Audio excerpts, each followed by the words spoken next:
नमस्कार बंधुरा SS online information YouTube चैनले तुम्हारे प्रत्येक के स्वागत। बंधुरा राज्य कोर्टेर तरफ থেকে নিয়োগ করা হচ্ছে যেখানে গ্রুপ ডি গ্রুপ সি এই সমস্ত পদে নিয়োগ করা হচ্ছে। আজকে ভিডিওতে এ টু জেড তথ্য তোমাদের দিয়ে দিব। তো ভালো একটি নিয়োগ শুরু হয়ে গেল যেখানে তোমরা মিনিমাম অষ্টম শ্রেণী পাস যোগ্যতা থেকে শুরু করে মাধ্যমিক উচ্চ মাধ্যমিক বিএ এই সমস্ত শিক্ষাগত যোগ্যতা আবেদন করতে পারবে। তো এখানে গ্রুপ ডি থেকে শুরু করে group C, lower division clerk, upper division clerk এই সমস্ত পদ রয়েছে। তো ভালো সুযোগ রয়েছে। তো অবশ্যই ভিডিওটিকে শেষ পর্যন্ত দেখো সম্পূর্ণ তথ্য পাওয়ার জন্য।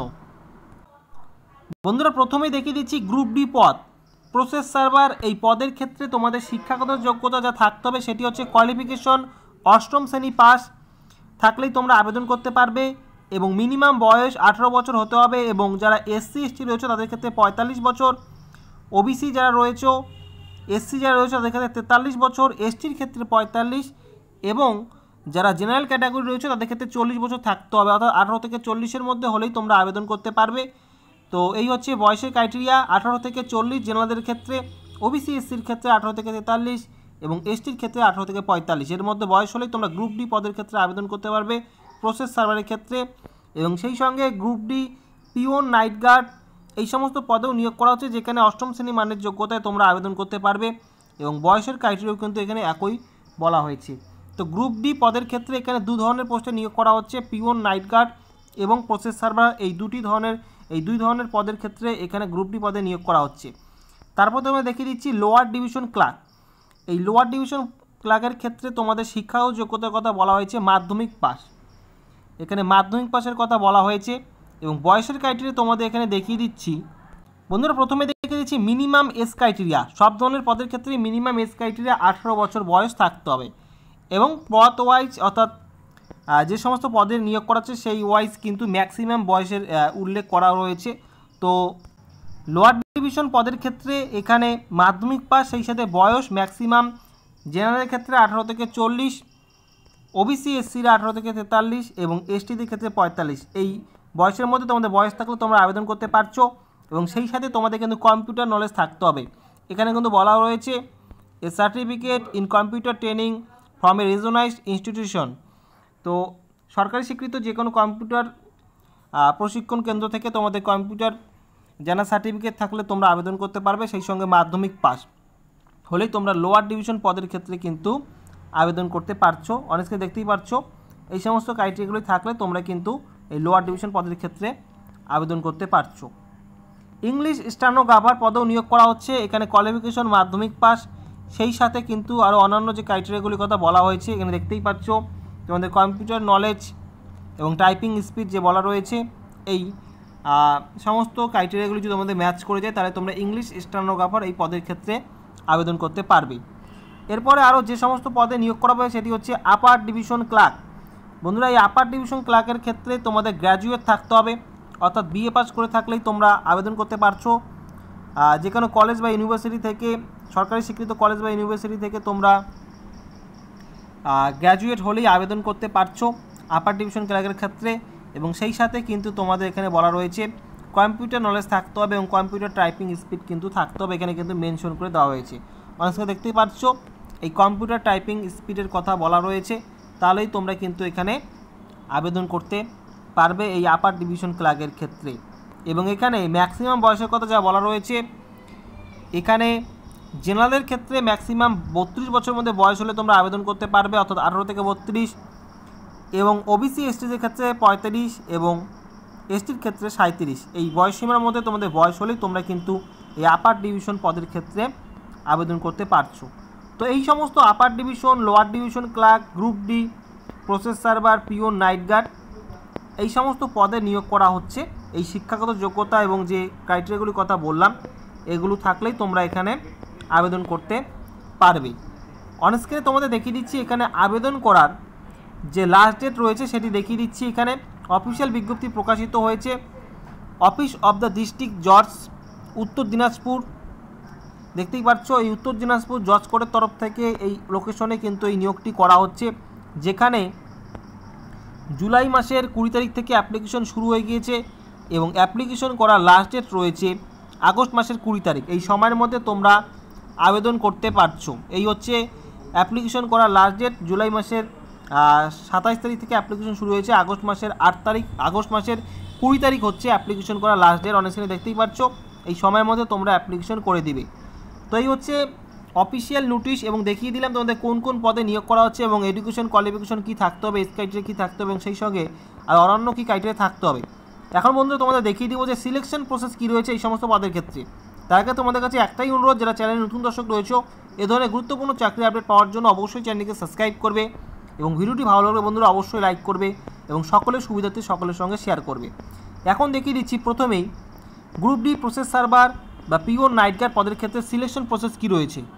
গ্রুপ ডি লেভেলে যে পোস্টগুলির কথা বললাম, প্রসেস সার্ভার এবং পিওন এবং নাইট গার্ড, এই পদের ক্ষেত্রে এখানে সিলেকশন প্রসেসের কথা যা বলা হয়েছে সেটি হচ্ছে প্রথমে মাল্টি চয়েস তোমাদের কিন্তু অবজেক্টিভ টাইপ কিন্তু একটি এক্সাম হবে, অর্থাৎ এমসিকিউ টাইপের প্রশ্ন থাকবে, যেখানে দেখিয়ে দিচ্ছি অনেক স্ক্রিনে তোমাদের যে পরীক্ষাটি হবে সেটি হচ্ছে 100 নম্বরের একটি পরীক্ষা হবে এবং 50টি কোশ্চেন থাকবে, অর্থাৎ প্রতিটি কোশ্চেনের মান এখানে 2 নম্বর করে হচ্ছে।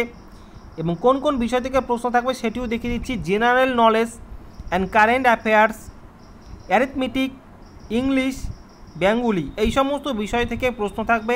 100 নম্বরের পরীক্ষা থাকছে, প্রতিটি কোশ্চেনের মান 2 নম্বর করে, এমসিকিউ টাইপ কোশ্চেন থাকবে।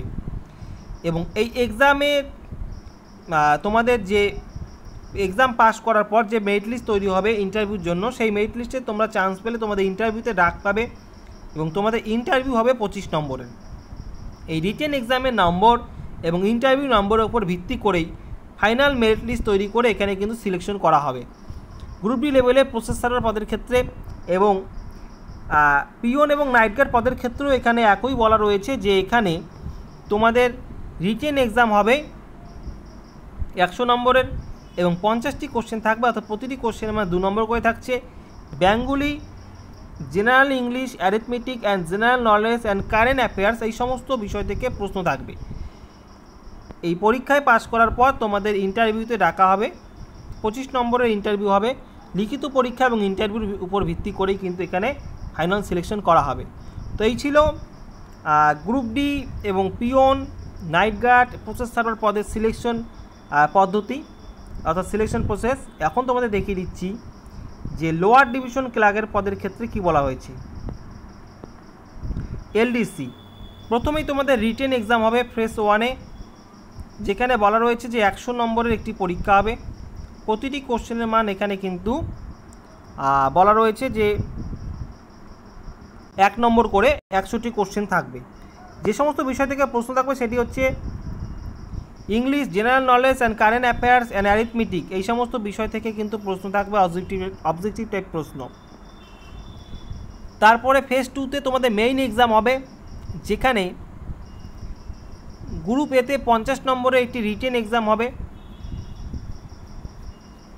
ইংলিশ, যেখানে থাকবে দেখতেই পাচ্ছ যে question of English group A 50 marks, letter writing, এই সমস্ত প্যারাগ্রাফ ইংলিশের উপর থেকে থাকবে। তবে বেঙ্গলি থেকে প্রশ্ন থাকবে, দেখতেই পাচ্ছ এখানে এই সমস্ত বিষয় থেকে কিন্তু প্রশ্ন থাকবে। মেইন এক্সাম যেগুলো হবে, এই যে বিষয়গুলি রয়েছে এই বিষয়গুলি থেকে কিন্তু তোমাদের ফেজ 2-তে মেইন এক্সামে এই বিষয়গুলি থেকে কোশ্চেন থাকবে, অর্থাৎ রিটেন এক্সাম তোমাদের এখানে কিন্তু হবে ফেজ 2-তে, দ্বিতীয় ধাপে।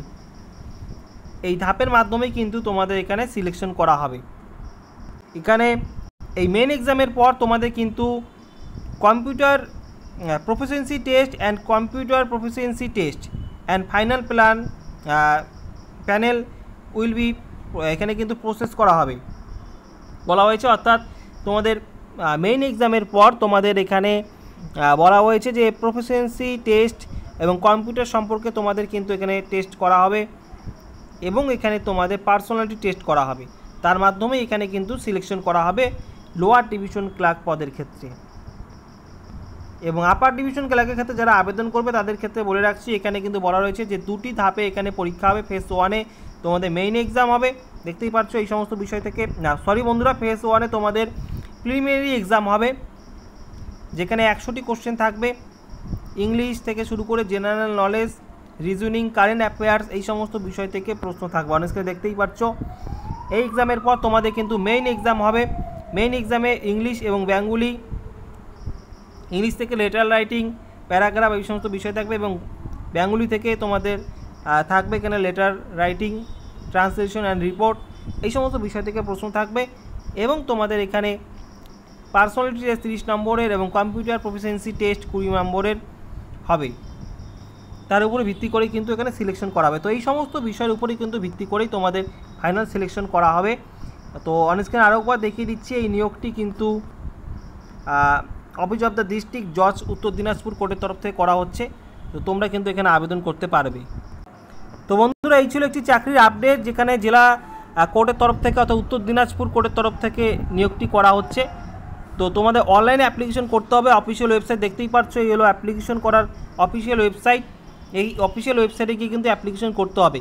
অফিসিয়াল ওয়েবসাইটের লিঙ্ক আজকে ভিডিওর ডেসক্রিপশন বক্সে তোমরা পেয়ে যাবে। সেই লিঙ্কে ক্লিক করে তোমরা সরাসরি এই যে অফিসিয়াল ওয়েবসাইট রয়েছে উত্তর দিনাজপুর জজ কোর্টের যে অফিসিয়াল ওয়েবসাইট রয়েছে সেই অফিসিয়াল ওয়েবসাইটে পৌঁছে যাবে। এখানে কিন্তু অফিসিয়াল ওয়েবসাইট কিন্তু মেনশন করা রয়েছে, দেখতেই পাচ্ছ। অ্যাপ্লিকেশন করার যে সাইটগুলি রয়েছে তোমরা কিন্তু এই সমস্ত অ্যাপ্লিকেশন করার সাইট রয়েছে, এখানে গিয়ে তোমরা অ্যাপ্লিকেশন করতে পারবে অনলাইনে। তো কোনো রকম যদি কোশ্চেন থাকে জানার থেকে অবশ্যই কমেন্ট বক্সে কমেন্ট করে জানিয়ে দাও, আমি তোমাদের উত্তর দিয়ে দেবো। তো বন্ধুরা, আজকে ভিডিওটি সম্পূর্ণ দেখার জন্য তোমাদের অসংখ্য ধন্যবাদ। আগামীতে আসছি আবার নতুন কোনো আপডেট নিয়ে।